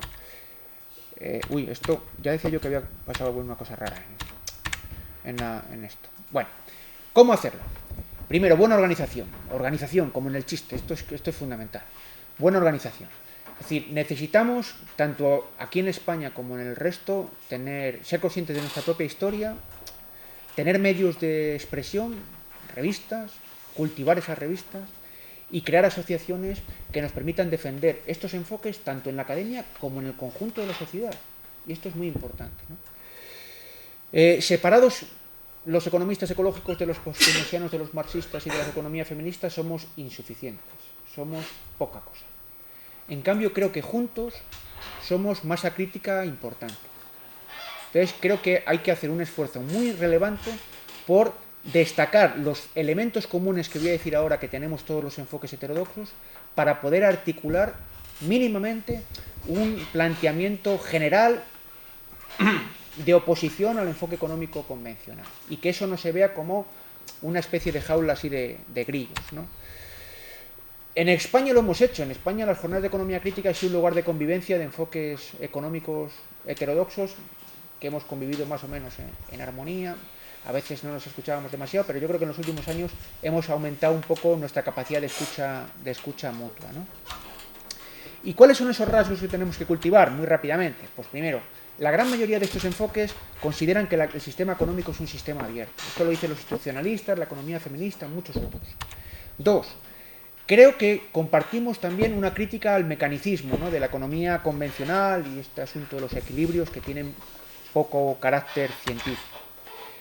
3. Rechazamos los supuestos de comportamiento, esto del Homo economicus, que plantea siempre la economía convencional y que es una caricatura de la personalidad y la psicología humana, ¿no? 4. Recelamos bastante del mercado como el mecanismo de asignación de recursos. Esto también creo que es un elemento importante común. Quinto, planteamos que los seres humanos tenemos una racionalidad limitada, acotada, ¿no? Que no somos superordenadores ni supermentes omniscientes que somos capaces de calcular los valores actuales de todas las situaciones futuras y prever todos los resultados, etcétera, etcétera, ¿no? También los aspectos de irreversibilidad e incertidumbre que hay en todos los ámbitos del proceso económico y del tiempo histórico, y también valoramos la importancia del poder en los resultados económicos y en la asignación de los recursos, ¿no? Entonces, todo esto creo que es muy importante y tenemos que cultivarlo. Y cultivarlo significa ocupar espacios. Si no lo cultivamos, cedemos espacio. Y si cedemos espacio, ellos lo acaban ocupando todo, ¿no? Conclusión. Bien, la economía ecológica, pues ya os he puesto de manifiesto que es un enfoque alternativo al convencional y que comparte rasgos con otros enfoques, ¿no? Creo que es una buena herramienta también para caracterizar y explicar la crisis actual y para orientar la transición hacia otro modelo. Eso es lo que me ha faltado por explicaros, pero lo tenéis en el PowerPoint. Y también creo que la economía ecológica ofrece buenos mimbres para trenzar esas alianzas con otros enfoques heterodoxos que tan necesarias son, ¿no? ¿Por qué? Porque cada vez me parece más relevante y más necesario reforzar académicamente estos enfoques y también reforzar la importancia de estos enfoques en el discurso social, que estos enfoques sean capaces de llegar a lo que podríamos llamar la opinión general o la opinión más o menos informada que puede tener el conjunto de la población sobre los fenómenos económicos, porque es bastante penoso que lo que se repita a escala del conjunto de la población sean los tópicos tan dañinos del enfoque convencional sobre la gran mayoría de cosas, sobre el sector público, sobre el mercado de trabajo, sobre el medio ambiente. Esto es realmente penoso, ¿no? Y no ceder espacios. Para terminar, bueno, pues aunque podemos hacer muchas cosas, y de otra manera, creo que también a veces tenemos que practicar las virtudes del no hacer. Hay cosas que lo hacemos mal y deberíamos de evitar hacer. Esto nos lo recuerda siempre Jorge Richman, ¿no? Y luego, escuchar las enseñanzas de los viejos y los nuevos maestros. He traído una cita de David Anisi, que por estas fechas se cumple el aniversario de su fallecimiento, ya hace 6 años que ya no está David entre nosotros. David Anisi fue un economista muy lúcido español, catedrático en la Universidad de Salamanca, que falleció prematuramente y que en el año 92, fijaros, nos dejó esta perla, ¿no? Decía: se debe aceptar como un hecho que el mercado no es la panacea para la resolución de los problemas y que en particular nada de él puede obtenerse como positivo para enfrentarnos con la pobreza, los aspectos ecológicos y en general con todo lo público. Y se debe aceptar, por fin, que la cooperación siempre da mejores resultados que la competencia, que aquello de que la búsqueda egoísta de la ventaja individual conduce a un óptimo colectivo es un mito muerto, definitivamente enterrado y esperemos que poco a poco olvidado para siempre. Muchas gracias.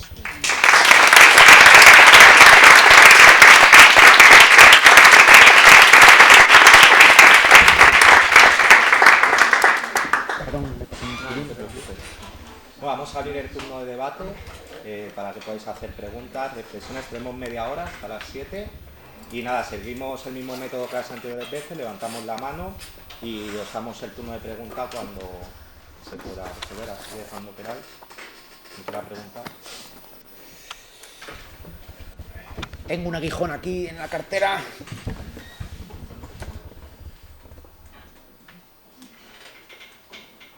Sí. Mi pregunta es que está un poco relacionada pues, con lo de la transición del modelo que no ocurrió, pero ¿se abordaría la transición con la dimensión política, sería el ecologismo, desde un punto de vista más antropocéntrico o ecocéntrico? A ver, esto es un debate así entre pensamiento ecológico, ¿no? Sobre si hay que descentrar un poco la reflexión y dejar que el ser humano sea el centro de todo y que todo esté al servicio del ser humano y por tanto hay que contar pues con el resto de seres vivos o no, ¿no? Entonces yo ahí soy como un antropocéntrico débil, que digamos que no soy un bestia, ¿no? Pero tampoco soy un biocéntrico a carta cabal, ¿no? Entonces yo ahí creo que el margen de maniobra y que la configuración de todo esto, tenemos una responsabilidad los seres humanos muy relevante, ¿no? Y por tanto sí que tenemos que ser protagonistas para enmendar muchas de las cosas que hemos hecho mal, ¿no? Y en cualquier caso, en la transición que se plantea desde el punto de vista económico-ecológico tiene en cuenta el conjunto de la biosfera, claro, porque en el conjunto de la biosfera, aunque solo sea desde una perspectiva incluso muy egoísta del ser humano, es fundamental, ¿no? Entonces, sí, vamos, ahí no hay ningún reduccionismo de decir...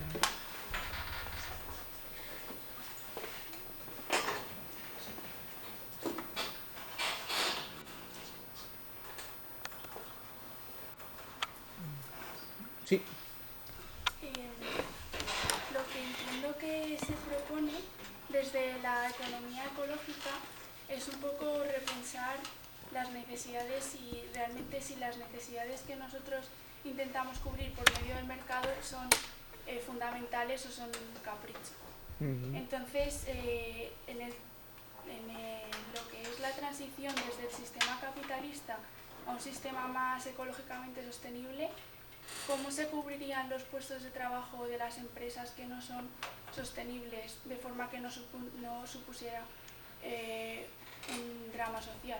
Sí, a ver, fijaros, no he podido entrar, bueno, tenía bien algunas cosas, no he podido entrar en el asunto de la transición. Todo esto está en un artículo de referencia que os tengo ahí apuntado, que hice con Jorge Richman, y que pensamos un poco en serio de objetivos, estrategias y planteamientos, ¿no? Concretos, además. Entonces, fíjate, ahí cuando se plantea una transición y cuando se plantea, por ejemplo, en esa transición se plantean dos cosas. Se plantea varias cosas, pero una es abandonar el PIB como objetivo de política económica, porque el PIB, primero, está poco relacionado con el bienestar, y si el bienestar es lo que nos interesa, entonces esa medida no nos vale. Y además en el PIB hay muchas cosas. Es un cajón desastre donde se suman actividades buenas con actividades nefastas. Entonces, hasta que no rompamos ese cajón desastre y eliminemos las actividades nefastas y fomentemos las buenas, no habremos hecho nada. Y el resultado que eso tenga en términos del PIB nos da igual. Es que nos da igual. Si es un +3 o un -4, es que eso nos tiene que dar igual, ¿no? Entonces, en esa transición, efectivamente, vamos a tener que potenciar actividades que contribuyan al cambio de modelo y a la vez vamos a tener que penalizar, prohibir y cerrar progresivamente actividades que son muy dañinas para el objetivo que nosotros nos hemos planteado, que es mejorar el bienestar de la población. Entonces, en esa transición, claro que va a haber reconversiones, como ha habido siempre. El problema del capitalismo es que hemos asistido a multitud de reconversiones sin cambio de modelo, y aquí lo que queremos hacer es reconversión, pero con cambio de modelo. Y ya está, va a ser un mecanismo de compensación. Ahí va a haber un mecanismo de compensación que no va a ser sencillo. En el caso energético, por ejemplo, hay experiencias muy interesantes de reconversión de empresas energéticas de combustibles fósiles en empresas, por ejemplo, renovables, experiencias de recolocación por ejemplo, en Estados Unidos, en Alemania, en Dinamarca, de recolocación de trabajadores que trabajaban para empresas petroleras y que por planteamiento y de política energética e industrial ha habido procesos de reconversión.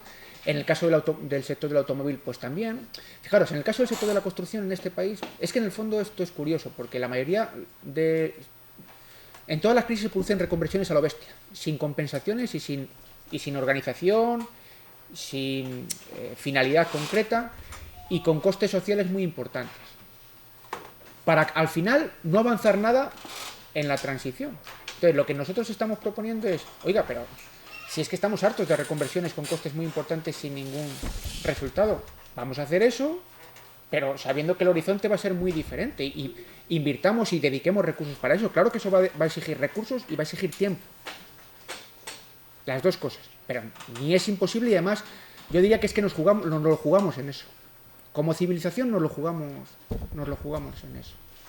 Entonces, sabemos hacer muchas cosas, sabemos cómo podemos tener un modelo energético sostenible, sabemos cómo podemos alimentarnos sin comprometer la salud de las personas ni de los ecosistemas, sabemos cómo podemos diseñar las ciudades para hacer espacios habitables y no las junglas en los que se han convertido. Sabemos hacer muchas cosas. Técnicamente sabemos hacer bastantes cosas, mucho más de lo que se piensa. Entonces, ¿cuál es nuestro problema? Pues nuestro problema es que para que una alternativa prospere hacen falta dos requisitos. Uno, que sea técnicamente factible, y dos, que tenga el apoyo social necesario. Nosotros creo que a estas alturas muchas de las alternativas han cumplido el primer requisito, o cumplen el primer requisito, de que son a priori técnicamente factibles. Y en muchos casos se ha demostrado que es así. ¿Qué es lo que nos está faltando? Apoyo social. Porque claro, esto, como decía Jorge, es que 3 décadas de masaje cerebral neoliberal son 3 décadas, son muchas décadas, ¿no? Entonces, claro, esto configura las expectativas de la gente, las preferencias de la gente, las opiniones de la gente. Esto es complicado, ¿no? Pero también tenemos que ser conscientes de que de los 2 requisitos de la alternativa, uno, ya hemos avanzado mucho. Si te das cuenta, ahora cuando se intenta descalificar las alternativas que, por ejemplo, proponemos en ese artículo, ya no dicen, bueno, es que eso es una quimera. Ya no dicen eso porque es que ya eso no es verdad. Lo que dicen es, bueno, es que eso la gente no lo va a querer, es que eso... Dicen esas cosas. O que socialmente es muy complicado. Pero ya nadie habla de que, es que estáis proponiendo quimeras. Entonces, nos queda lo más difícil, pero tenemos que ser conscientes de que hemos ya superado una etapa importante. En lo que es la configuración de una alternativa. Que lo que digamos sea técnicamente factible, que no digamos tonterías.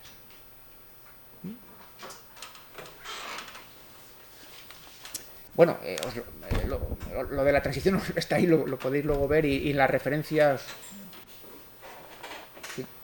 Yo quería preguntarle ¿a qué cree usted que se debe, por ejemplo, que las ideas del tipo ecologista no hayan conseguido, por decirlo así, penetrar la población, que no se hayan difundido lo suficiente? ¿Y qué opina del papel que tienen los grupos de personas transformadores, o sea, partidos políticos, asociaciones en esto?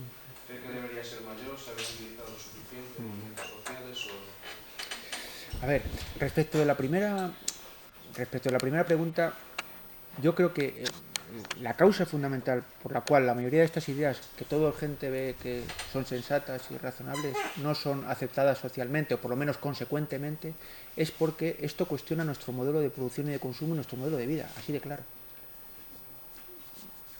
Es que hacer todo esto significa cambiar nuestras pautas de comportamiento social, económico, de cómo producimos, cómo consumimos y cómo vivimos. Y a priori, las inercias de los sistemas sociales son muy grandes.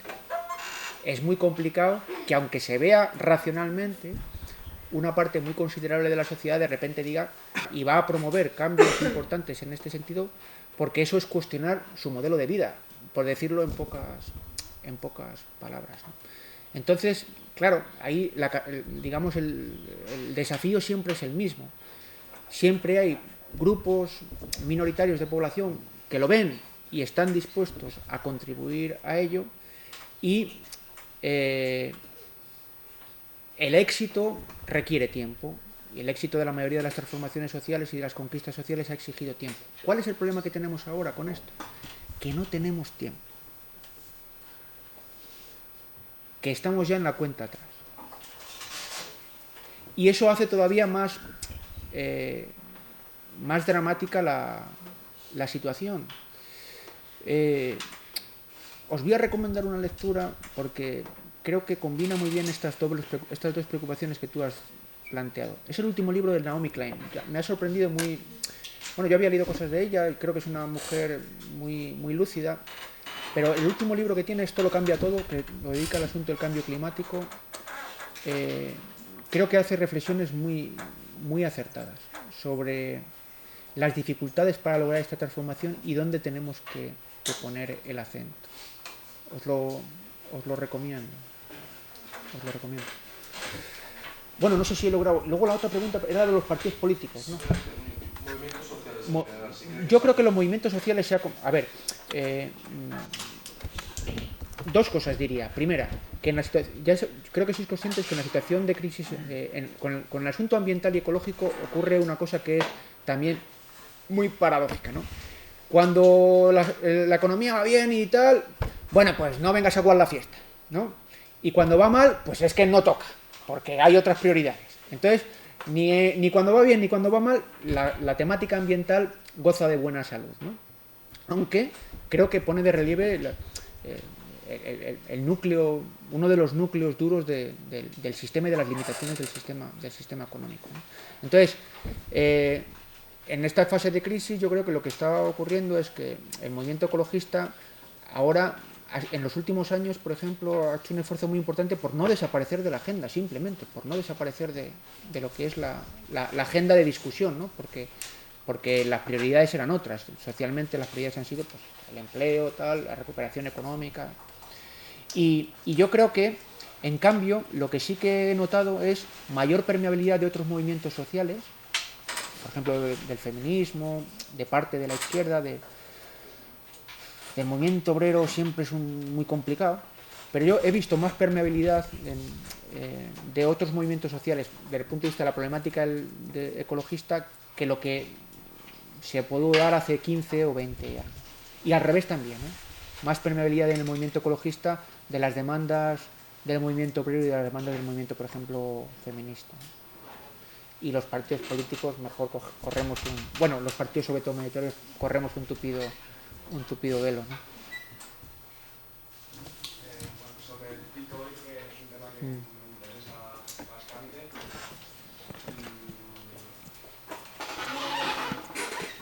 ¿Qué propone la economía ecologista para hacer Ecológica. frente a esto? La economía ecológica para hacer frente a esto y antes con la reserva de petróleo y la industria petrolera y todas las intereses que hay detrás. Bueno, yo tenía entendido que el Bitcoin es cuando la demanda supera la oferta, ¿no? Con la producción de petróleo. No sé si No. es correcto. No, el pico oil, el cenit del petróleo se produce cuando se extrae, llegas justo a la mitad del recurso. Entonces, esto en el caso nuestro supone que además no puedes aumentar la producción, porque ya es producción declinante, ya no puedes aumentar la producción, entonces con una demanda creciente lo que se te hace es lo que tú dices, que aumenta la brecha, ¿vale? Es decir, que tú no puedes abastecer demandas crecientes. Cuando estás en la fase descendente ya no puedes abastecer demandas crecientes porque tu producción es decreciente, ¿de acuerdo? Eso es lo que... Pero la definición como tal, es decir, el cenit del petróleo es justo, como es una distribución en forma de campana, todas las curvas de extracción son así, ¿no? Es que estamos ya en la fase en la que la extracción es decreciente, de peor calidad, ¿vale? Y más cara, ¿no? Entonces, eso, desde el punto de vista de la economía ecológica, pues se tiene bastante claro. Es decir, no nos podemos permitir extraer la mitad del petróleo convencional que queda, quemar la mitad del petróleo convencional. Es decir, si quemamos la mitad del petróleo convencional, este planeta sería inhabitable. Así de claro. Inhabitable. Porque quemar eso supone estar en el peor de los escenarios del panel de cambio climático con 7-8 grados, y 7-8 grados en este planeta supone la muerte de decenas y centenas de millones de personas porque desaparece literalmente su hábitat. A lo que habría que añadir que en los otros estaríamos siendo presas de fenómenos atmosféricos cada vez más brutales, cada vez más agresivos, etcétera, etcétera. Es decir que si lo hacemos, con lo cual, si queremos hacer eso, pues entonces nos suicidamos y claro, ¿quién decide quién nos suicidemos?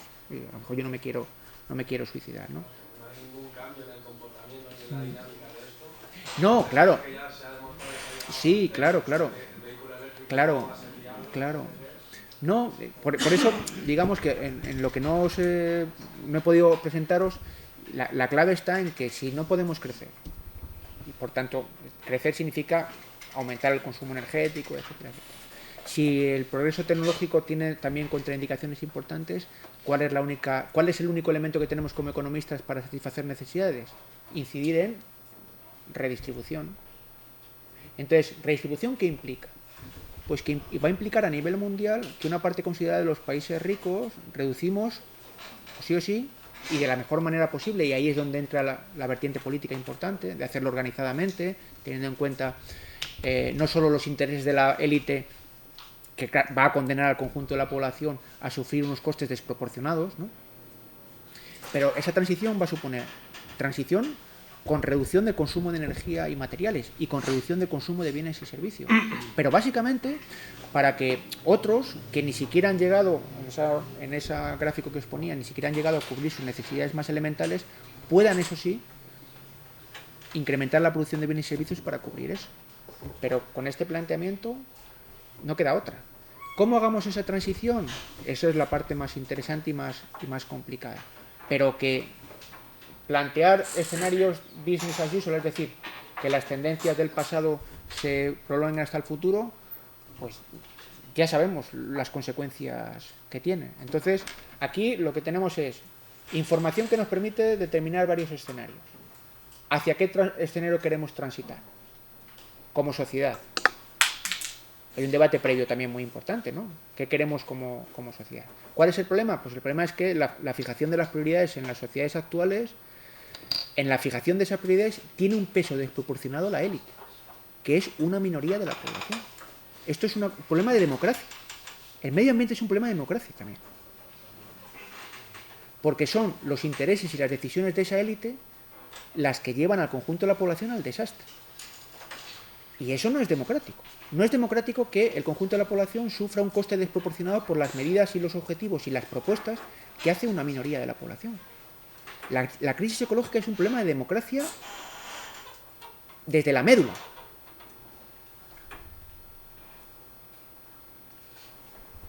¿La transición conlleva necesariamente un decrecimiento económico? Yo ahí con esto del decrecimiento, es que si a mí no me gusta mucho la palabra, o sea, comparto, digamos que yo comparto todo el discurso, pero la palabra no me gusta, porque yo creo que hay que salir un poco de ese lenguaje de crecimiento o decrecimiento. Es que lo que ocurra con el PIB, como le decía tu compañera, es que la verdad es que me da igual, ¿sabes? Que como consecuencia del cambio de actividades y el potenciar unas y reducir otras, el resultado en términos de PIB sea -7 o sea más 14. Para mí no es relevante. Por eso yo creo que lo que conviene es hablar no tanto de decrecimiento, que se puede hablar, porque luego cuando discutes con la gente partidaria del decrecimiento, todos ellos amigos míos y con los que yo comparto el 99,99% de las cosas, estamos hablando de esto que os digo, de reducción de consumo de energía y materiales, reducción de impacto, redistribución, y eso tendrá el efecto que tenga sobre el PIB, ¿vale? Pero nos dará igual. En cambio, lo que sí que es obvio es que tenemos que dejar de hacer algunas actividades, pero otras actividades tendrán que crecer. Por ejemplo, tendrá que crecer todo lo que tiene que ver con la energía renovable, el reciclaje, reutilización. Y otras actividades tendrán que desaparecer y, por tanto, si quieres, pues de crecer. Entonces, Necesariamente el bienestar tecnológico tiene que reducirse. el bienestar tecnológico, el consumo de tecnología, más bien que el bienestar tecnológico. Porque el bienestar tecnológico, ¿a qué te refieres con bienestar tecnológico? Eso no he entrado, pero fijaros, las nuevas tecnologías tienen un impacto ambiental impresionante. Ejemplo. Y además eso es un disfrute de consumo posicional por parte de los países ricos. ¿Por qué posicional? Porque, mirad, ¿cuántos teléfonos móviles habría en España si los trabajadores chinos o de Bangladesh tuvieran el mismo salario que un español? Y no se me ocurre ninguna razón por la que un chino o un Bangladesh no tenga que tener el mismo salario que un español para realizar esa tarea. No se me ocurre. Y si entramos en que hay razones para que eso exista una diferencia, estamos hablando de otra cosa. Entonces, ¿cuántos teléfonos móviles habría en España si pagamos lo mismo? Y en España ya sabéis que gracias a la devaluación salarial que hemos sufrido, no estamos entre los salarios más altos de la Unión Europea. Porque esa misma comparación la podría hacer con Alemania.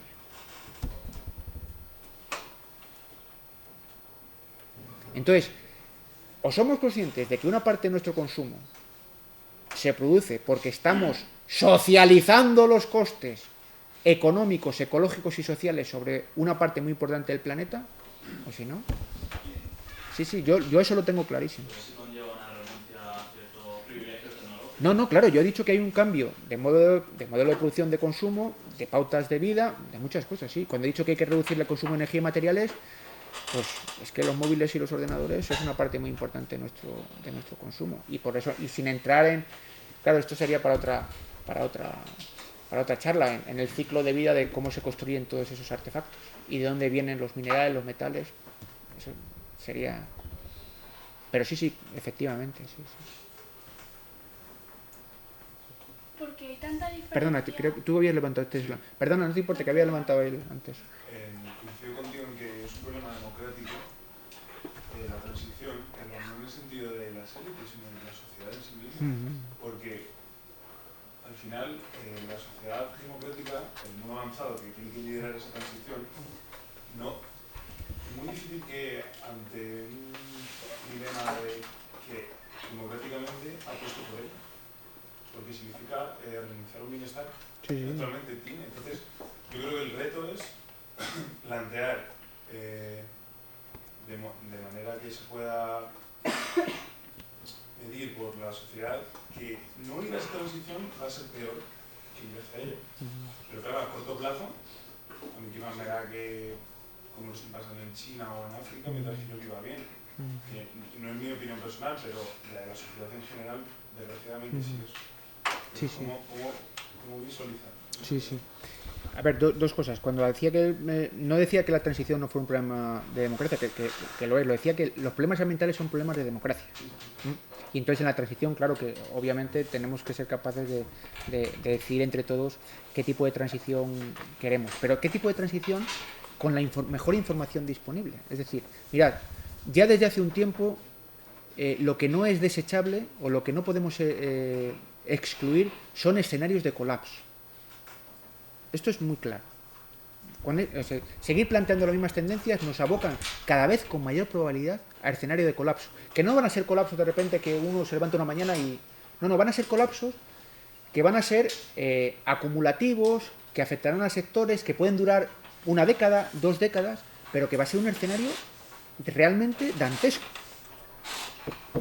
Y básicamente por la consecuencia de las tendencias que hemos ido acumulando en el pasado. Entonces, claro, si esos escenarios ya no son excluibles, si esos escenarios cada vez son más probables, hay una responsabilidad muy clara, no solo entre el conjunto de todos nosotros, sino de aquellos que prevén esos escenarios, de decir la verdad. Es decir, aquí, en esto siempre la verdad es revolucionaria, ya sabéis, pero en esto todavía más. Entonces, cuando yo os ponía esos gráficos antes, eso es terrorismo intelectual. O sea, plantear unos gráficos que con duplicación de la renta per cápita en todo el mundo, eso es alucinante. Alucinante. Entonces, primero, decir la verdad, construir esa verdad, intentar que esa verdad sea lo más extendida posible y mucha pedagogía social y política. Esto es muy complicado, pero yo creo que el problema va a estar en que cada vez con más probabilidad los escenarios de colapso van a ir apareciendo y al final la terapia de choque que ha ocurrido durante muchas veces pues seguramente que también aparecerá. Y entonces por primera vez habremos renunciado a planificar ordenadamente una transición cuando teníamos toda la información y una parte importante de la tecnología para poder hacerlo. Y efectivamente es que eso no es fácil. O sea, no es fácil convencer a la gente que vaya en contra del sistema y del modo de vida del que está disfrutando y que él considera que es apropiado. Eso no es sencillo. No es sencillo.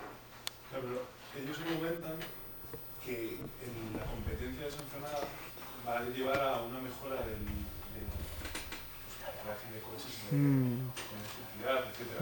Es decir, que salir de ese camino es el que lleva al desastre y sin en cambio el de la competitividad es el que lleva al buen camino, porque mediante la competencia se van a crear sistemas más eficientes y menos contaminantes. Entonces, rebatir eso y concienciar a la sociedad de eso, de que eso no es cierto, es difícil bajo mi punto de vista. Bueno, yo creo que más que por los argumentos es por los medios, ¿no? Que hay una diferencia de medios para mandar el mensaje muy... Porque claro, decir, digamos que creo que tiene poco recorrido, por ejemplo, decir que una estrategia de competencia es mejor que una estrategia de cooperación. Eso, vamos... Mira, en una estrategia de competencia el resultado es que uno gana y todos pierden. Y es que si no, no hay competencia, porque, claro, en cualquier juego competitivo es eso. O unos pocos ganan, pero siempre pierden muchos. Y la ganancia de esos que ganan es básicamente la pérdida de los otros. Un escenario de cooperación, por definición, es un escenario en el cual todos los participantes salen satisfechos del resultado. O sea, pero tienes que tener en cuenta los freeriders en Sí. escenario de cooperación y es muy difícil a nivel internacional. No, pero es que un freeride no es un escenario de cooperación. No, por eso. Es lo que Pero no hay freeriders en el escenario de competencia. Uf. Sí. ¿Cuál es el primer free rider en un escenario de competencia? La empresa. ¿Por qué la empresa es un free rider? Porque os estoy diciendo que no paga un montón de todos los costes sociales y ambientales que está generando su producción. La definición de un free rider es que no contribuye y se beneficia. Si es que la competencia es free rider de los pies a la cabeza. Entonces, si hablamos en serio de free rider, el sistema capitalista es un free rider en sí mismo, casi por naturaleza. Entonces, claro que eso va a ser así, siempre va a haber gente que no vaya a cooperar, pero frente a los que no vayan a cooperar, las ventajas de la cooperación sobre el resto creo que son mucho mayores. Y eso nunca lo podrá esgrimir un sistema competitivo, ¿no? En fin, yo creo que intelectualmente, si hubiera un debate serio sobre la elección de mecanismos cooperativos o mecanismos competitivos, intelectualmente me parece que no habría mucha discusión, ¿no?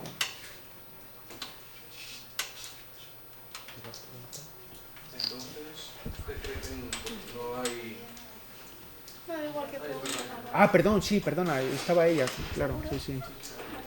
No, quería preguntar solamente porque hay tanta diferencia entre el norte y el sur de Europa, teniendo en cuenta las políticas medioambientales que siguen, porque hay tanta diferencia. Y luego también en el norte de Europa ellos disfrutan de un mayor PIB en general que en el sur. Entonces, en ese punto, la política medioambiental y el PIB estaría correlacionado. ¿O A ver, por sí. qué tienen más impacto en el norte que en el sur? A ver, hay dos cosas, mirad, y con esto ya terminamos. Hay dos cosas. Una, cuando se dice que los países del norte de Europa son como más verdes y tal, bueno, eso no es del todo cierto por una razón. Mirad, en muchos de estos países lo que se ha hecho ha sido básicamente externalizar las producciones más sucias hacia otros países, o si no han hecho eso, directamente importar limpio de polvo y paja una parte muy importante de los bienes que consumen. Es decir, que ellos en su propio territorio no generan residuos o generan menos residuos en la producción, pero porque lo están generando en otros sitios. Entonces, eso por un lado. Entonces, lo único que están haciendo es trasladar los costes ambientales a otros territorios. Y ahora te pondré un ejemplo. Y luego está el cumplimiento o incumplimiento de la propia normativa. ¿Vale? De una normativa que en el caso de la política ambiental muchas normativas son comunes. Entonces, en el caso español y en el caso de algunos de los países del sur se dan las dos cosas. Se da que todavía tenemos algunas producciones contaminantes y dos, que el grado de incumplimiento de la normativa es alucinante. Bueno, España es uno de los países que tiene más conflictos por incumplimiento de directivas ambientales de toda la Unión Europea. Uno de los que más. ¿Por qué te digo que los alemanes no son tan limpios como a veces se cree, o los daneses? Pues entre otras cosas porque una parte muy importante de su coste ambiental se canaliza a través del comercio internacional. Por ejemplo, mirad, aproximadamente la mitad de las emisiones de CO2 que realiza China tienen que ver con bienes exportados por China a los países de la OCDE. Entonces, ¿a quién habría que computar esas emisiones? Según el Panel Internacional del Cambio Climático y el Convenio Marco, las emisiones se computan al territorio donde se genera, productor, y no se computan al que consume el bien. Claro, por eso China sale con muchas emisiones. Pero si hiciéramos eso, de computar las emisiones al que consume el bien, Alemania ya no sería tan limpia, porque ya emitiría bastante. Y Inglaterra también, Reino Unido también, y algunos otros países. Porque una parte de sus emisiones que ya no hacen dentro, las hacen a través de los bienes que importan. Y un debate fuerte en la comunidad internacional sobre el asunto de la responsabilidad del cambio climático viene por ahí. ¿Cómo computamos las emisiones? ¿Al que las genera para producir el bien o al que consume el bien y se beneficia de ese producto? Es que los resultados son completamente diferentes. El 48% de las emisiones en el caso de China. Estamos hablando que casi la mitad es impacto ambiental por la producción que vende. Dejamos una última pregunta. Sí, claro, y sí, ya. cerramos. ¿Querías preguntar? Sí. Era sobre que entonces usted no considera que se pueda dar una realidad ecologista, por decirlo así, dentro de una economía de mercado como la capitalista. O sea, habría que cambiar hacia un sistema económico distinto. Claro, es que hay elementos que son incompatibles. Para mí el capitalismo Primero, para mí el capitalismo es incompatible, por ejemplo, con valores muy importantes como la igualdad.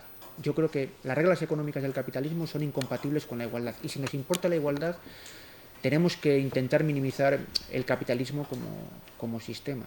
Pero también me parece incompatible el sistema capitalista de producción de bienes y servicios o me parece que es compatible con el deterioro ecológico, con lo cual es incompatible con una mínima aspiración a la sostenibilidad ambiental y a la producción de bienes y servicios sin comprometer ni la satisfacción de la necesidad de las generaciones presentes ni de las futuras. Entonces, eso me parece que es incompatible y además lo demuestra la práctica. Es decir, ¿por qué tenemos un problema? Si es que, como diría el otro, es que el problema es el capitalismo, ¿no? Claro, el problema es el capitalismo, pero tampoco si nos quedamos ahí, pues no hacemos nada, ¿no? Hay que analizar un poco con más detalle. Pero yo así, en plan fuerte, creo que el capitalismo es incompatible con muchas cosas. Y entre ellas es incompatible con una mínima sostenibilidad ambiental de la producción de bienes y servicios, porque es un potente instrumento de externalización, de socialización de costes ecológicos sobre el conjunto de la sociedad. Vale. No sé si he conseguido... Bueno, pues vamos a dar por cerrada la sesión de hoy. Muchas gracias a Óscar por haber estado Gracias con a nosotros. vosotros. Y